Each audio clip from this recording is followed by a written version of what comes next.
Well, I'm going to assume if you found this video, you already know what an attenuator is and basically what it does. You just want to know how to install one in your small tube amp. Well, I did one in this little amp, and so I'm going to just take a few minutes and show you very simply how to do it, what you need, all that kind of stuff. So let me get the camera set up and we'll go through this. Okay, I'm going to try and make this as simple as I can. I'm going to do this in 3 steps.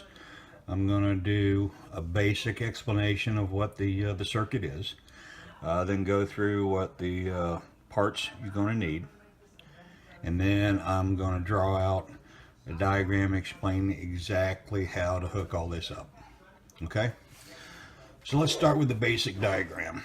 The basic diagram being, you have the bottom of your chassis here, and down here you'd have your speaker. I know this drawing is going to be ridiculous, but this is, say, your speaker, and you've got your wiring tabs coming off your speaker.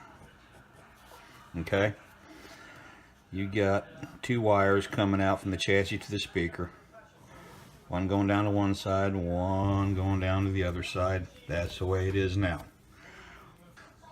The basic of this is when you switch the attenuator on, you will be adding a resistor, and I'm not drawing it out as a schematic style, just a basic, just so anybody can do this.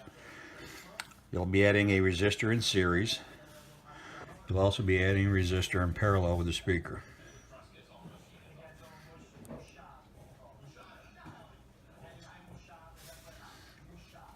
So that's the basic function, but what you want to do is you're going to want to do this with a switch.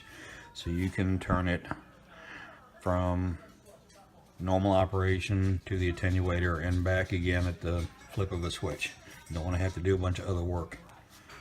Now the resistors you're going to need is I'm going to say get 3 resistors.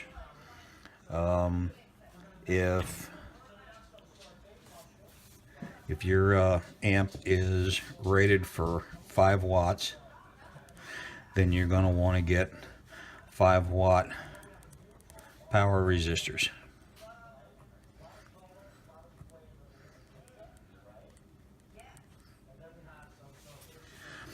Same thing if it's a 10 watt or a 15 watt.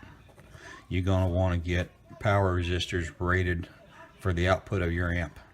Not the number printed on the back of the speaker, but what the amplifier is actually rated for. You're going to want to get a 10 ohm resistor to go in series, and you're going to get 1, possibly 2 5 ohm resistors to go in parallel. The reason why I say possibly 2 is if this doesn't knock down the loudness enough to suit you, you can pair a second 5 ohm resistor in parallel with the first one, and that'll knock the overall sound down even more.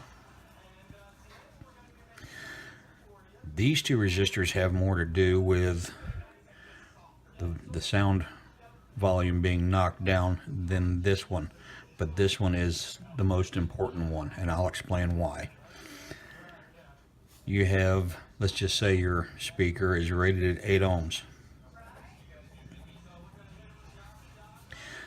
Your transformer and your output circuit is required to see, you want to see at least 8 ohms there. If you reduce the resistance that the output transformer sees, then that means the current draw across the output winding is going to go up, and you don't want that.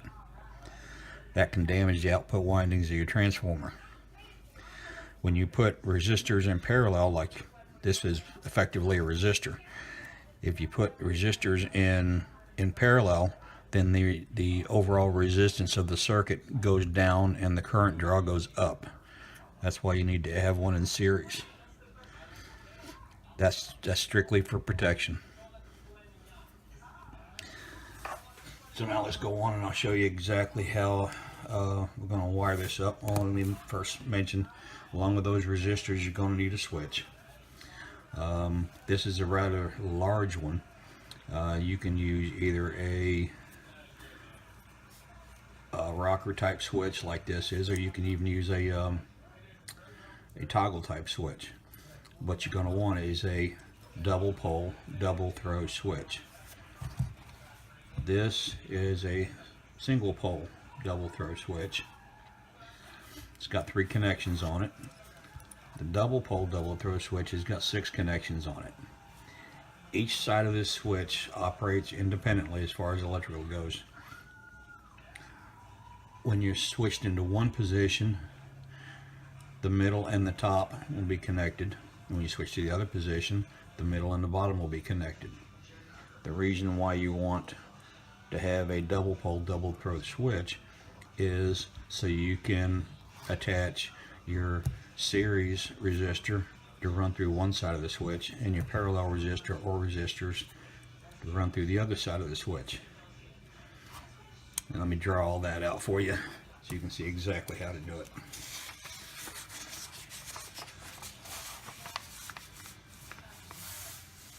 The way I'm going to do this is I'm going to draw each side of the switch independently.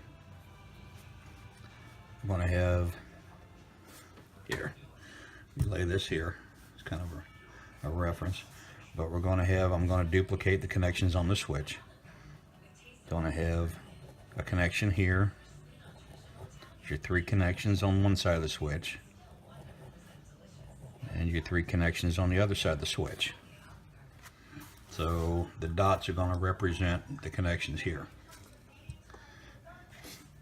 We're going to have our 2 wires from the chassis coming down.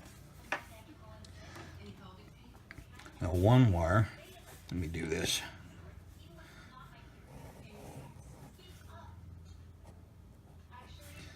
This is very crude, but I wanted to try to make it simple.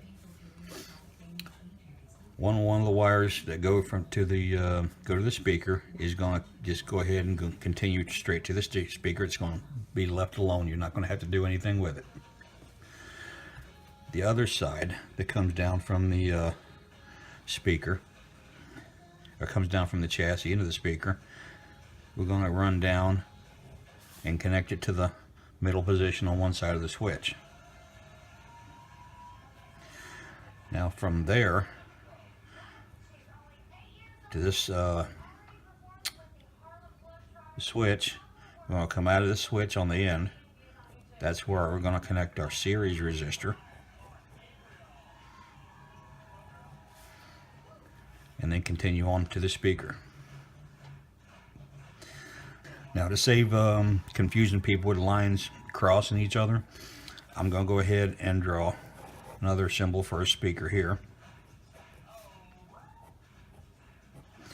It's going to be the same speaker, but all I'm doing is trying to simplify the diagram so you can wire up one side of the switch and then wire up the other side of the switch without getting confused.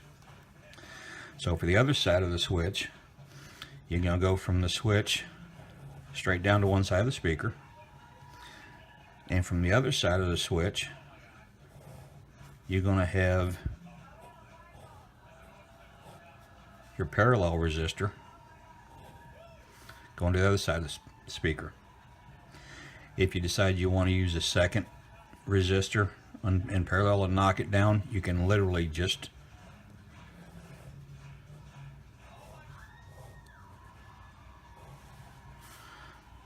do that and you'll have that set up. And that is about the most simple way that I can explain this, and you can do this to any small tube amp as long as you've got the correct power resistors. You could do it to a 5, 10, 15. You could probably even do it to you could do it to a 20 watt. Something like a Fender Princeton, you could do this too. So I hope that made it simple enough. One last thing I forgot to mention. Let me turn this light back on. One last thing I forgot to mention is wire that come from this top position on the switch. Go straight down to the speaker.